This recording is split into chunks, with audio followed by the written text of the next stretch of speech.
There's a word that's been gaining popularity in our vernacular these days. It's a word that is popping up everywhere. It's a word that actually my kids learned a couple weeks ago right here at Heartland, in Heartland Kids. And they came home and they had these super balls. You remember super balls? The little things you put like a nickel in the thing and you get it out and you bounce it and it always like takes one step forward and then bounce straight. You can never catch it.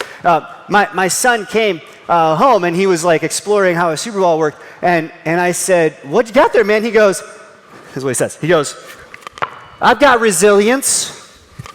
And I said, "Resilience?" He goes, "Yeah, I learned today at church that when life gets you down, you can bounce back up. I've got resilience." And I thought, maybe we all need to go to Heartland Kids because that's a really good sermon, right? Like, oh my goodness, that's better than some of the stuff I say. My goodness, that's incredible. And so I love that thought because I don't know if my son knew it or not, but I was planning on telling you guys about resilience a couple weeks later, and here we are today. And I thought instead of a Super Bowl, you can't see a Super Bowl, but I got a basketball. And I wonder about you. Do you have resilience? Resilience is a phrase that we love to use to talk about, other people, particularly sporting teams. If you're watching online and you're out of state, the next 3 minutes are not going to apply to you. But here in Kansas, we've got a couple sporting teams that we love, that we would describe as resilient. You guys remember 2015? 2015.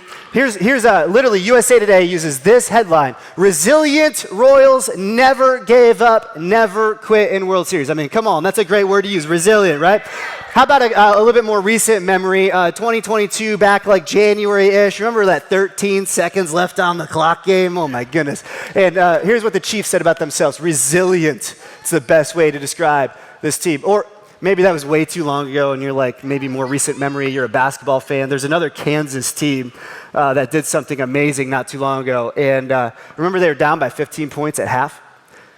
Okay, all the K-State people forgot that. They're like, whatever, no big deal. All the Mizzou fans are like, ah. And yet if you're a KU fan, you're like, yeah, I remember. Resilient. Here's how it was described. It shows resilience stages historic comeback for these.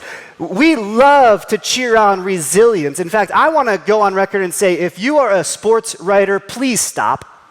Please stop using the word resilient to describe any team that has a comeback. Please. It's just an overused word in sports. But I think it's an underutilized word in our souls. Because here's the thing about resilience. We love to sit by and cheer on resilience when we see it on a screen.